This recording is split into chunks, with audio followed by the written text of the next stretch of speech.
Assalamualaikum warahmatullahi wabarakatuh. Kami dari kelompok 1, di sini kami akan mempresentasikan tentang estetika Yunani kuno.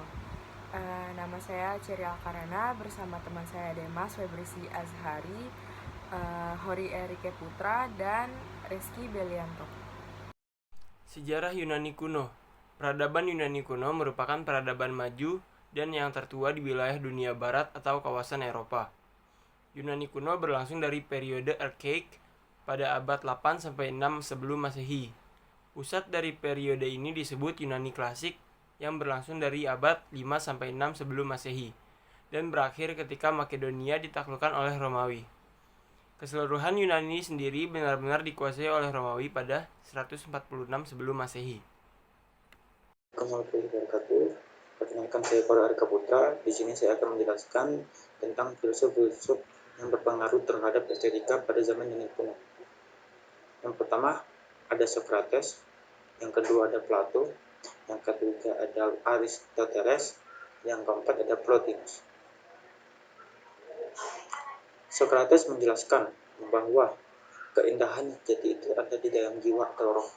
Raga hanya merupakan pemanis keindahan. Keindahan bukan merupakan sifat tertentu dari suatu benda, tetapi dari benda itu terdapat ke jiwa.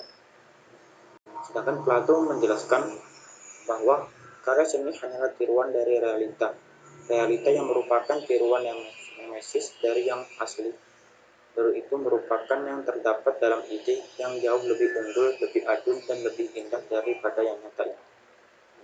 Menurut Aristoteles, mengatakan bahwa segala nilai kebenaran yang ada bagi alam semesta adalah hanya hasil dari sebuah abstraksi rasional, bermaksud mengenai adanya realitas ide dan cara bersentuhan langsung dengan alam semesta.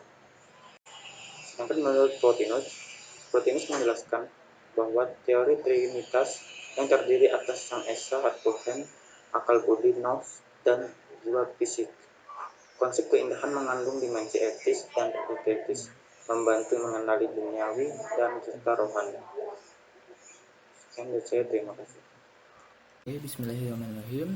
Perkenalkan, nama saya Reski Belianto. Di sini saya akan menjelaskan mengenai ciri-ciri karya seni dari peninggalan dari Yunani kuno. Ciri-ciri karya seni Yunani kuno mempunyai gaya salah membuat kuil yang dihiasi dengan tiang penyangga. Terdapat 3 gaya pilar tersebut, diantaranya ada Doria, ada Lornia, dan Korintia. Dapat diceritakan sebuah legenda bahwa pembangunan pilar-pilar raksasa tersebut melibatkan Silob. Silob ini yaitu makhluk mitologi dari Yunani berwujud seperti manusia raksasa dengan memiliki mata hanya satu. Oleh karena itu, peninggalan pilar-pilar ini dari bangunan Yunani bisa disebut dengan Silopis. Untuk peninggalannya yaitu yang pertama berupa motif Doria. Motif Doria ini di mana motif ini dihiasi dengan lingkaran bulat seperti cawan dan atapnya berbentuk persegi 4 atau kubus dan alur cekung saling bertemu. Secara vertikal berjumlah 20 cekungan. Ada juga yang pilarnya berbentuk polos ataupun tidak bercekung. Kemudian yang kedua nih ada motif Lonia. Motif Lonia ini motif dengan lengkungan semacam ukel secara simetris kiri dan kanan, dan atapnya berbentuk persegi 4 atau kubus dan alur cekungnya bertemu secara vertikal berjumlah 24 cekungan. Ada juga yang tanpa cekungan atau polos. Dan yang ketiga yaitu motif Korintia. Motif Korintia ini di mana motifnya berbentuk bunga melingkar 8 penjuru mata angin dan atapnya membentuk persegi 4 atau kubus dan alur cekungnya saling bertemu secara vertikal berjumlah 24 cekungan, dan ada juga yang polos tanpa cekungan. Kemudian bangsa Yunani menciptakan penggambaran dewa-dewa mereka dalam bentuk manusia. Mereka memahami sebagai manusia dalam bentuk yang sempurna. Di antaranya manusia, mereka mengagumi para atlet dalam hal keindahan fisiknya, dan konsep pikiran yang sempurna digabungkan dengan tubuh yang sempurna. Gagasan membentuk bentuk manusia yang sempurna dengan menggabungkan ciri-ciri yang paling sempurna dan dari beberapa bagian menjadi suatu kombinasi keseluruhan yang ideal berasal dari bangsa Yunani. Mereka menerapkan gagasan ini pada penggambaran laki-laki dan perempuan, termasuk pada relief, pada patung, lukisan, baik lukisan atlet dan juga dewa-dewa. Lalu saya akan memberikan contoh dari karya seni Yunani kuno. Yang pertama itu ada Venus de Milo. Venus de Milo ini merupakan patung yang biasanya dianggap mewakili Aphrodite. Patung ini tuh ditemukan pada tahun 1820 dan segera diperoleh oleh Marquis de Riviere, duta besar Prancis untuk Yunani pada waktu itu. Nah, dia ini kemudian mempersembahkannya kepada Raja Louis ke-18 yang menyumbangkannya ke Louvre pada Maret 1821. Nah, patung ini tuh sekarang berada di Museum Louvre, Paris.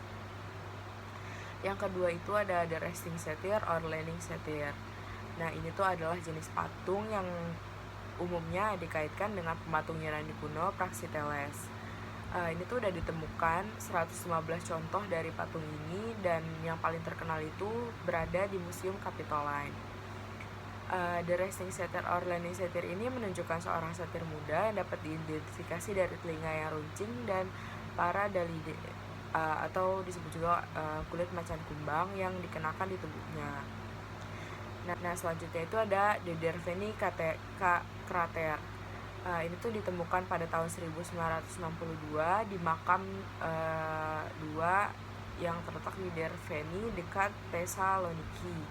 The Derveni Crater ini merupakan pengerjaan logam yang canggih dari abad keempat sebelum Masehi. Bejana ini tuh digunakan sebagai guci penyimpanan untuk abu di makam Derveni 2, namun fungsi aslinya adalah bejana untuk mencampur anggur dan air. Nah, yang terakhir itu ada The Nike of Samothrace atau kita sebut juga sebagai Wings Victory. Ini tuh ditemukan pada tahun 1863 oleh Charles Champoiseo. Patung ini tuh merupakan patung kemenangan yang terkenal menyandang nama pulau Samothrace di Yunani. Nah, patung ini tuh merupakan patung yang menakjubkan tetapi rusak dan tidak lengkap. Sekitar 110 fragmen ditemukan tetapi tidak ditemukan kepala atau lengannya. Patung ini terbuat dari marmer Paros yang merupakan salah satu marmer terbaik Yunani. Sekian presentasi dari kelompok kami. Kurang lebihnya kami mohon maaf. Assalamualaikum warahmatullahi wabarakatuh.